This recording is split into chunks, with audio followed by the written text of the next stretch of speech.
Hello everyone, welcome to today's session where we're going to look at the poem The Village Schoolmaster by Oliver Goldsmith. The Village Schoolmaster is an extract from the poem The Deserted Village, which is a well-known poem by Oliver Goldsmith. The theme of The Deserted Village is the superiority of agriculture to trade, where the poet visits his native village, Auburn. Auburn is an imaginary ideal village based on the recollections of Goldsmith about a real village where he had once lived in.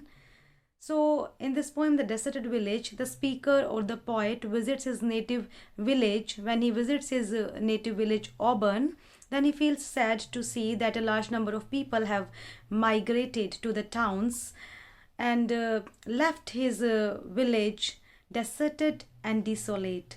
And it is in this poem, The Deserted Village, there are two characters who have become very famous, the village preacher and the village schoolmaster. And in this particular poem, we are concerned with this character, the village schoolmaster. And this portrait of the village schoolmaster is inspired by Mr. Thomas Paddy Byrne, who taught Goldsmith in his childhood at Lissoy, the Irish village where Goldsmith had once lived in. So let's begin the text now. And before I read the text, I would like to add that this poem opens with the casual description of the geographical location of the mansion or the school building of the village schoolmaster. So I'm reading out the text now.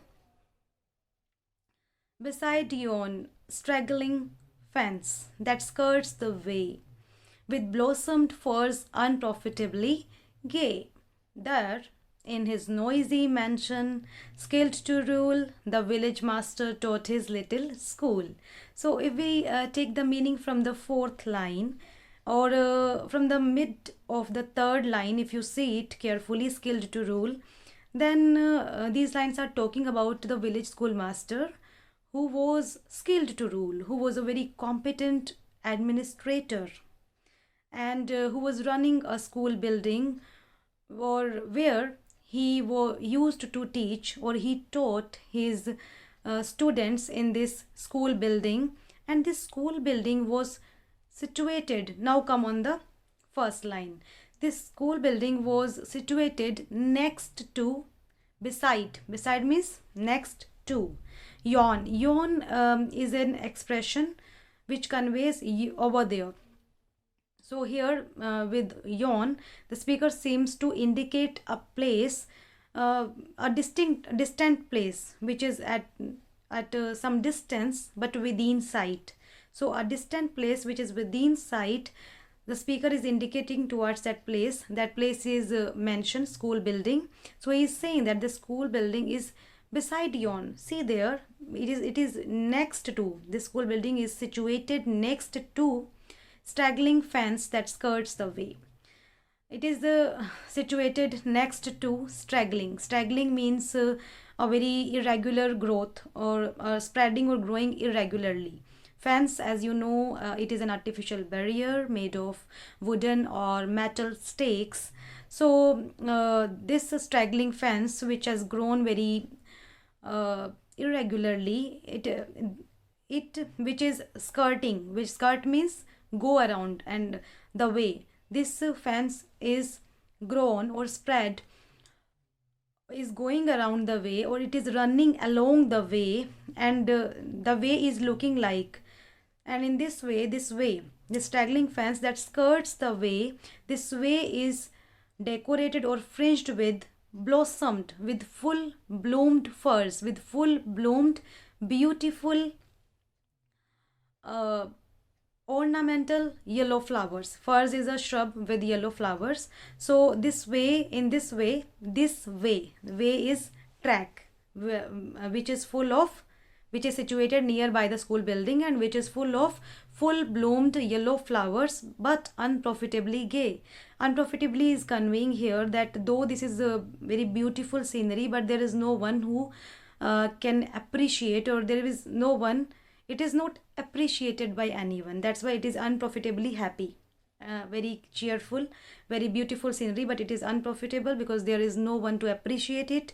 So beside yon straggling fence that skirts the way with blossomed firs unprofitably gay, there is in his noisy mansion, skilled to rule, the village master taught his little school. So this is a location of the village schoolmaster's school building. Next, a man severe he was, and stern to view. I knew him well, and every truant knew. And then the speaker is saying that this village schoolmaster is a strict disciplinarian. He's severe and stern to view, and his outward looks is that of very hard-hearted or harsh. His outward look gives him this view that he looks very hard-hearted and harsh person. I knew him well, and the speaker is admitting that he knew the village schoolmaster quite well, that what sort of teacher he was, and every truant knew. Truant means the one who runs away from the classroom without permission.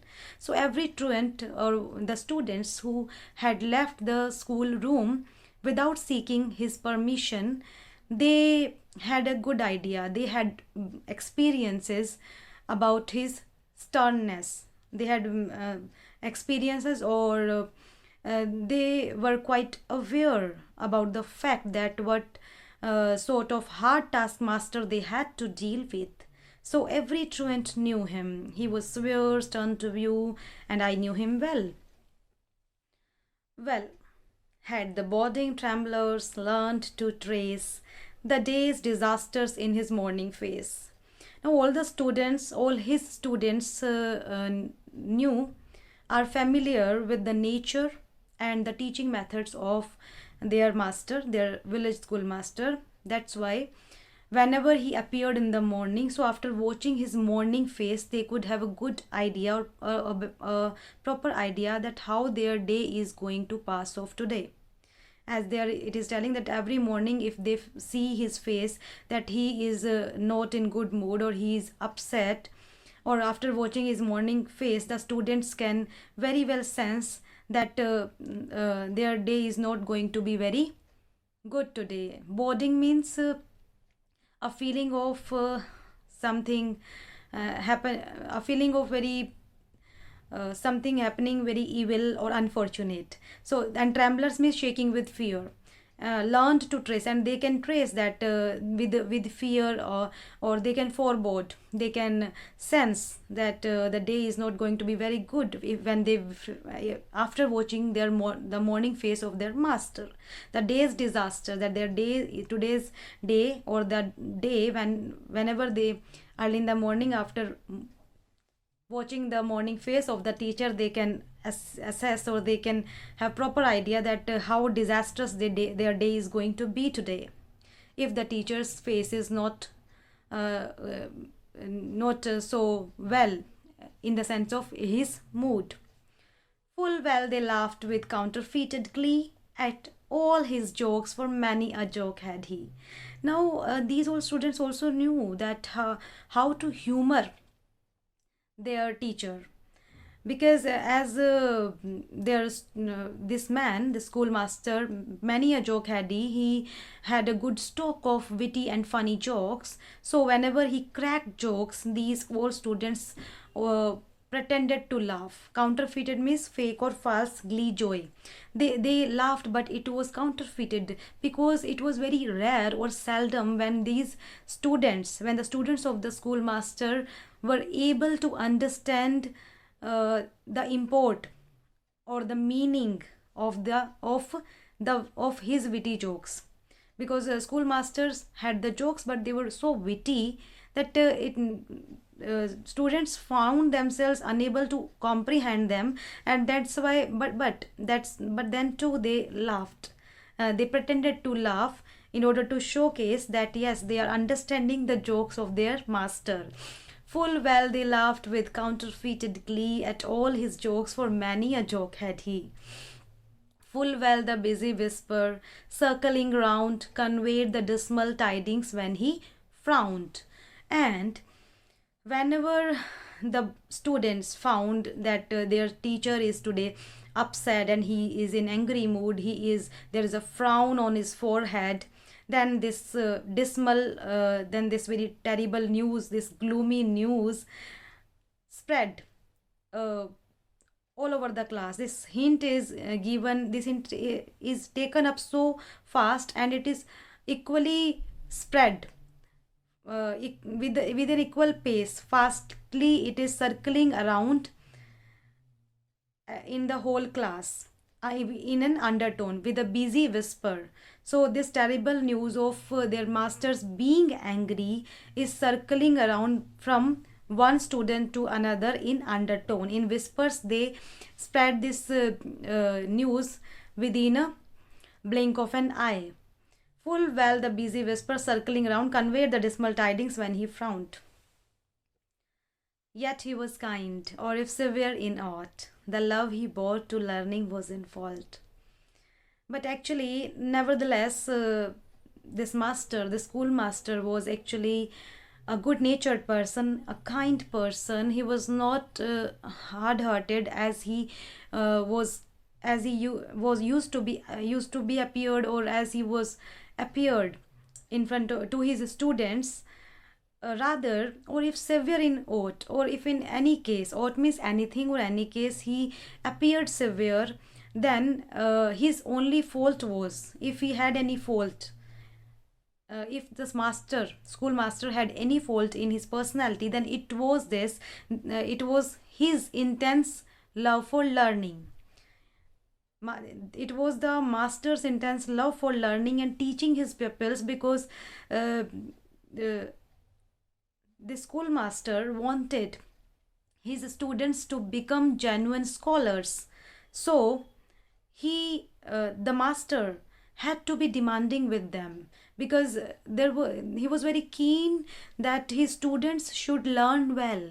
That's why this intense desire for learning is the cause, is the reason of his becoming severe, and it can be said his only fault. Yet he was kind, or if severe in aught, the love he bore to learning was in fault. The village all declared how much he knew. It was certain he could write and cipher too. And all the villagers also had a high opinion of his learning, of the schoolmaster's learning, as all the villagers have unanimously declared that he is very learned and extremely knowledgeable man. It was certain he could write, because they knew with certainty that he could write, and not only write, he could cipher too, he could calculate too. Lands he could measure, terms and tides presage, and the schoolmaster was the one who could survey the lands, and who could presage means forecast, foretell or predict, who could forecast the weather and tides, terms and tides, the weather and tides. And even the story ran that he could gauge, and even it was said about him that he could measure and tell the contents of the vessel. So in this way, the villagers were quite known about his abilities or capabilities of the schoolmaster. In arguing too, the parson owned his skill, and even the ability of schoolmaster in discussions and debate was admitted by the village priest, that his skill was admitted even by the village priest in debating and discussing. For even though vanquished, he could argue still, because he was the man with this capability that even after the defeat he could continue his arguing. There is an ironical put here, and I hope that in earlier stanzas too you have noticed irony.